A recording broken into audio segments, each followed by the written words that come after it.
The Newport Railway Museum is located on the southern side of the massive Newport Workshops, in the Melbourne suburb of Williamstown.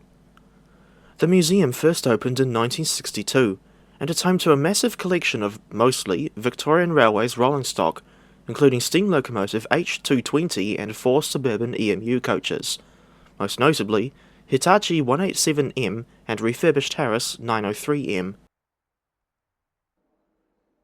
I visited the museum with an old friend of mine on Saturday, June 22. The museum is usually open on Saturdays from 12 till 5 p.m, and an adult ticket costs $10 Australian.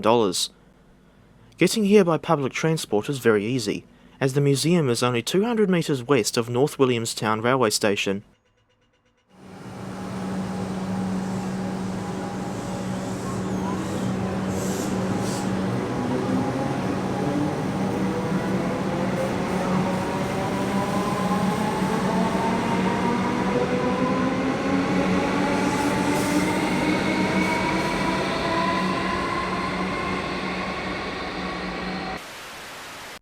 For me, one of the two headliners at the museum is refurbished Harris number 903M, which is coupled to the sole surviving unrefurbished Harris coach number 795M. The Harris EMUs were originally built between 1956 and 1971, getting their name from Norman Charles Harris, a former Victorian Railways commissioner. 436 individual coaches were built over the aforementioned 15-year time span, and in the early 1980s, 16 coaches from the so-called second series were refurbished. The modifications included, but were not limited to, an upgraded interior that resembled the original Comenge EMU, pantograph relocated to the inner end of the coach, air conditioning, sealed windows, and, most notably, a new fiberglass front end, which differs greatly from the original, as we can see with the preserved 795M and 903M.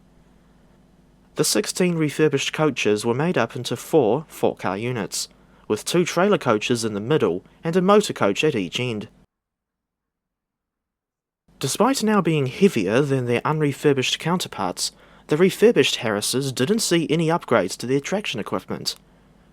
This meant that they were quite underpowered, and only ran in passenger service on Melbourne's flattest lines, namely Sandringham, Port Melbourne and St Kilda. For a variety of reasons, the Harris refurbishment was a complete failure. Motor coach number 903M is the sole survivor of the refurbished Harris coaches. The other 7 motor coaches, 901M, 902M and 904M to 908M, were all scrapped, with the 8 trailer coaches converted into locomotive-hauled H-set coaches for V-Line, alongside 51 more H-set coaches converted from unrefurbished Harrises. The rebuilt H-sets remained in service right up until February 2024, but at least 6 of those coaches have been set aside for preservation. This is a scene that my friend recorded in January 2024, with N458 hauling some H-set coaches through Moonee Ponds.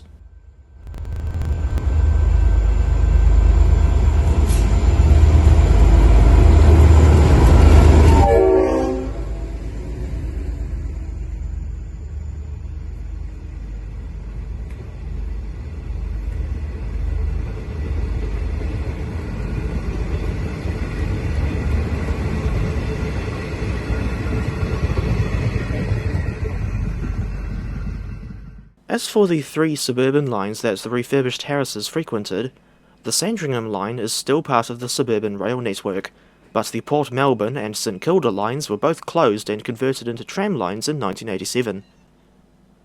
These days, you'll find A and C1 class trams on the Port Melbourne line as the Route 109 service to Box Hill, while C2 and E class trams run on the St Kilda line as the Route 96 service to East Brunswick.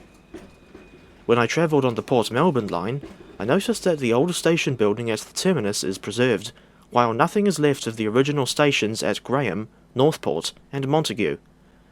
Instead, they were all replaced by tram stops that only consisted of simple low-level platforms, each with a little shelter. As for the St Kilda line, I saw that the old station buildings at South Melbourne and Albert Park still exist, although, in both cases, new low-level platforms were built next to the originals, which are too high for the trams. I can't comment on any other stations along this line because I only went as far south as Albert Park, but elsewhere on YouTube you can find old driver's eye view style videos of the Port Melbourne and St Kilda lines. Both videos were uploaded by John Phillips, and both feature the refurbished Harris units to boot. Elsewhere in the museum, you can find a steam locomotive H220. This absolute unit was built at Newport Workshops in 1941, which makes her 83 years old at the time of uploading. H220 is famously the largest steam locomotive ever built in Australia, and the largest non-articulated steam locomotive to run on Australian railways.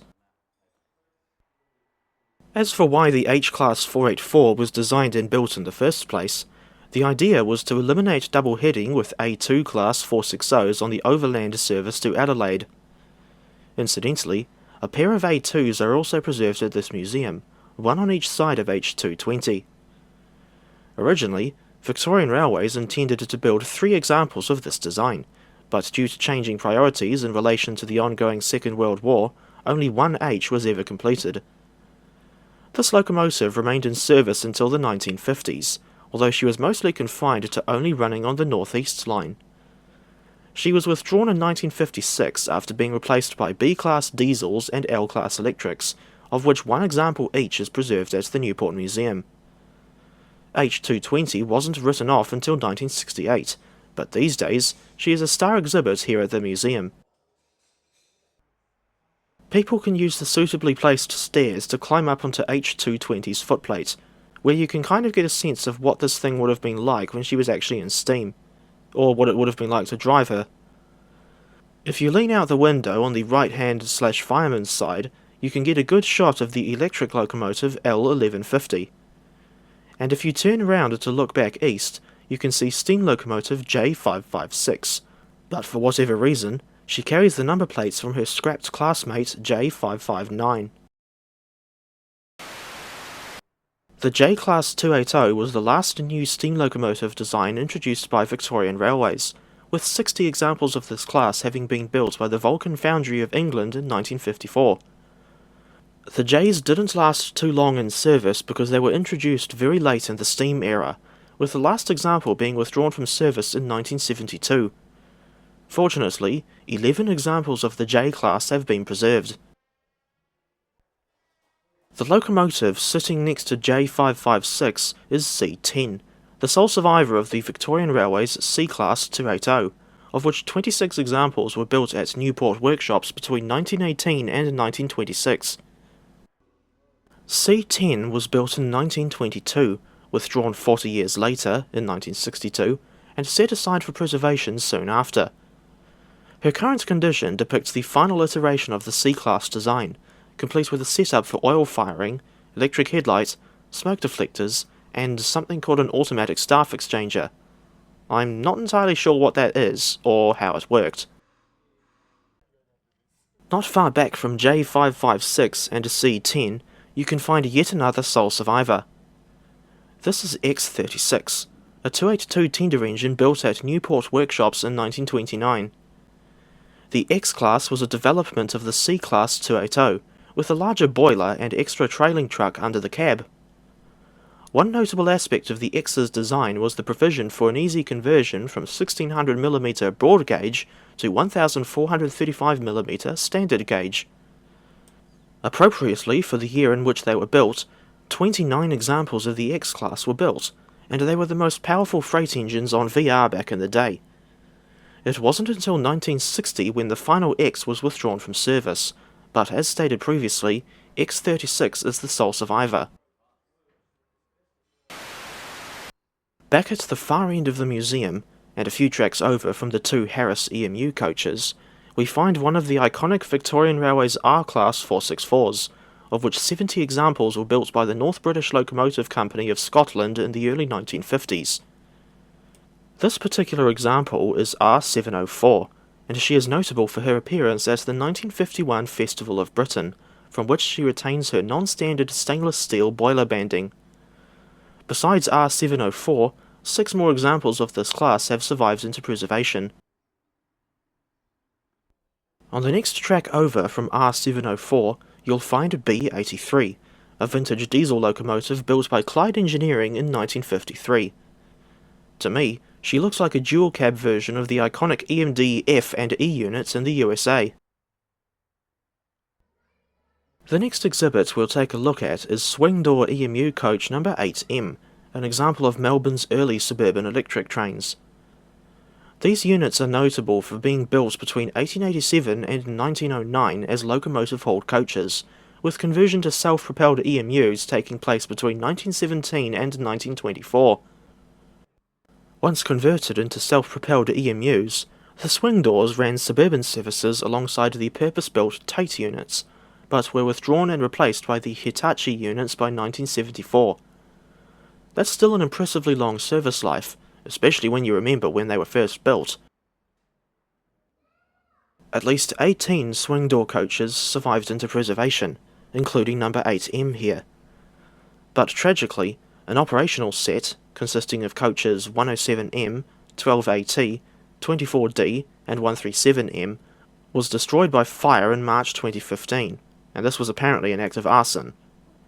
Fortunately, 8M is still with us as of June 2024. Although the passenger compartments were all closed, the guards compartment and driver's cab were briefly open for visitors to inspect. On the next track over from swing door 8M and the Torrens passenger coach, you can find a few small steam locomotives. One of them is F176, a little 242 tank engine built in 1880, and her history is more interesting than I first thought. She was originally built as one in a class of 21 240 tender engines, but 7 of them were rebuilt as 242 tank engines in 1910 and 1911. F176 is now the sole survivor of this class, and the oldest surviving steam locomotive in the state of Victoria to boot. Much like H220 and X36, F176 is another steam locomotive whose footplate you can step onto. Presumably due to safety concerns, you can only climb up onto a locomotive's footplate, or EMU coach's interior, if there are big stairs placed alongside. Another one of the 17 steam locomotives, underlined 17, on display at this museum is N432, a 282 tender engine built at Newport workshops in 1951. She was fairly late to the party, in a sense, because the first N-Class 282s were built in 1925. Like the previously mentioned X36, the Ns were built for 1600mm broad gauge, but designed for possible conversion to standard gauge. Victorian Railways sold 10 Ns to South Australian Railways, who were suffering a motive power shortage following World War II. The South Australian Ns were redesignated as the 750 class, and one of them, number 752, has survived into preservation. N432 is the sole survivor of the 73 Ns that remained in Victoria. She represents the final iteration of this design, complete with a revised cab, box-pock driving wheels, combustion chamber firebox, whatever that means, and revised smoke deflectors, not to mention being set up for oil firing too. She is also significant as the last steam locomotive built at Newport workshops. But as for what this non-standard green livery is about, it was originally applied to N430 in 1951 for the Victoria Centenary Jubilee train. But why N432 now carries this in preservation is anyone's guess. And because the video has already gotten quite long as it is, I'll only do an in-depth discussion on one more exhibit. This is Hitachi EMU coach number 187M, built in 1979 by Martin and King in Bayswater, Victoria. Bayswater is a station on the Belgrave line, if I'm not mistaken. According to the Newport Railway Museum's website, the Hitachi EMUs were the last in Melbourne's suburban fleet to have opening windows and no air conditioning. Confusingly, this class was still named Hitachi despite the lack of any actual Hitachi-made components in the construction. The electrical equipment was actually built by Commonwealth Engineering to Hitachi designs. In any case, the Hitachi was still a successful class, with 118 three-car sets being built between 1972 and 1981.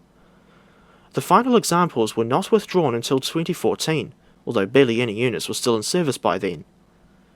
187M was not one of the last Hitachi coaches in service, having been withdrawn in 2004. My friend and I were excited to have a look through 187M's interior, and I immediately thought of the new high-capacity metro trains, and just how dated 187M's interior looks when compared to the HCMT. Throughout the coach, you can see old maps and photographs from the era in which these trains were still relatively new. The most notable one for me was this 1980s era map of the Melbourne suburban network, which shows the city loop along with the old Port Melbourne and St Kilda lines that I mentioned earlier. And that's the end of my coverage of the Newport Railway Museum, as it is presented in June 2024. Although I got static shots of a large number of exhibits, such as E236 and D4268, there were simply too many of them to discuss in this video. Regardless, I hope you still found the video interesting, and I can strongly recommend visiting this museum for yourself if you're in Melbourne as a local or visitor.